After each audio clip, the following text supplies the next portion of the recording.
Meilläkin on Xbox ja semmonen peli, mitä Aksukin tykkää pelaa.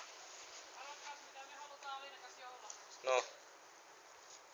Nintendo. Se XL-versio, DS ja XL. Toni. Ne. Me vittu oikeesti me kertoo, me pelataan siellä.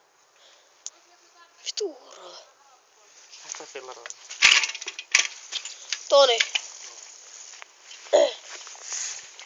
Toni!